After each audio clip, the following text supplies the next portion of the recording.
क्या आप भी चाहते हैं दूसरों के दिमाग को समझना और अपनी सोच को और भी मजबूत बनाना? तो फिर माइंड फ्यूल हिंदी चैनल आपके लिए है।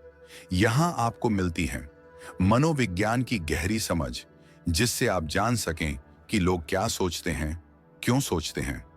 प्रभावी सोचने की तकनीकें जो आपके जीवन में सकारात्मक बदलाव ला सकती हैं। सामाजिक और व्यक्तिगत रिश्तों में सुधार, जिससे आप अपने संबंधों को और भी मजबूत बना सकें। अभी सब्सक्राइब करें और पाएं हर नई वीडियो की जानकारी सबसे पहले। आज हम डार्क साइकोलॉजी सीक्रेट्स का तीसरे अध्याय शुरू कर रहे हैं, दूसरों के मन को पढ़ने की कला। अध्याय 1 और 2 में हमने दूसरों के इरादों और छुपे हुए संकेतों को पहचानने के तरीके सीखे। अब समय है कि हम एक कदम आगे बढ़कर समझें कि कैसे किसी व्यक्ति के मानसिक और भावनात्मक पैटर्न को पढ़ा जा सकता है। यह कला न केवल आपको सतर्क बनाएगी, बल्कि दूसरों के साथ व्यवहार में अधिक कुशल भी बनाएगी। 1. माइंड रीडिंग के संकेत। शारीरिक भाषा, चेहरा, हाथ पांव, आंखों का संपर्क और बॉडी पोस्चर अक्सर असली भावनाओं को प्रकट करते हैं। उदाहरण, झुकी हुई आंखें या बार बार टेबल पर उंगलियां टैप करना तनाव या असुरक्षा दिखाता है।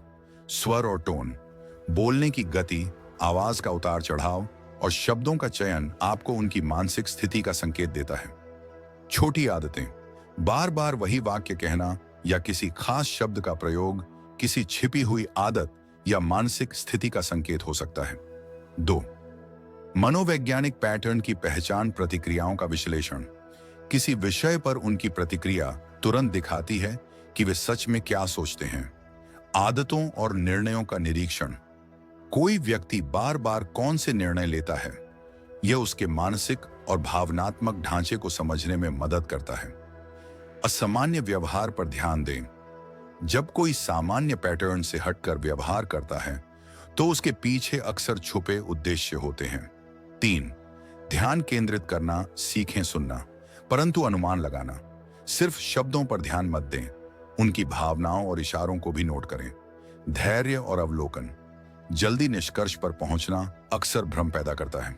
रियल लाइफ उदाहरण, किसी बैठक या बातचीत में उनके चेहरे के भाव और हाथ की हरकतों को नोट करके आप उनके विचारों की गहराई को समझ सकते हैं।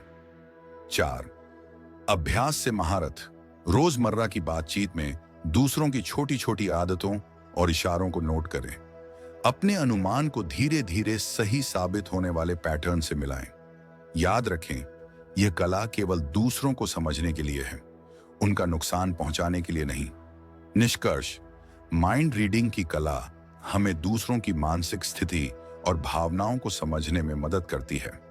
अभ्यास, अवलोकन और सही मानसिक दृष्टिकोण से आप इस कला में निपुण बन सकते हैं। यह न केवल आपको सतर्क बनाएगा, बल्कि आपके निर्णय और सामाजिक संबंधों को भी मजबूत करेगा।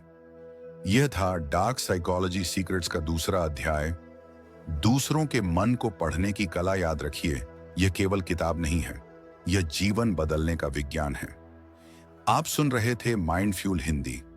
अगले अध्याय में हम और गहराई से जानेंगे कि लोग दूसरों को नियंत्रित करने के लिए पर्सुएजन यानी समझाने की शक्ति का कैसे प्रयोग करते हैं। जुड़े रहिए, क्योंकि यह ज्ञान आपके जीवन की ढाल है।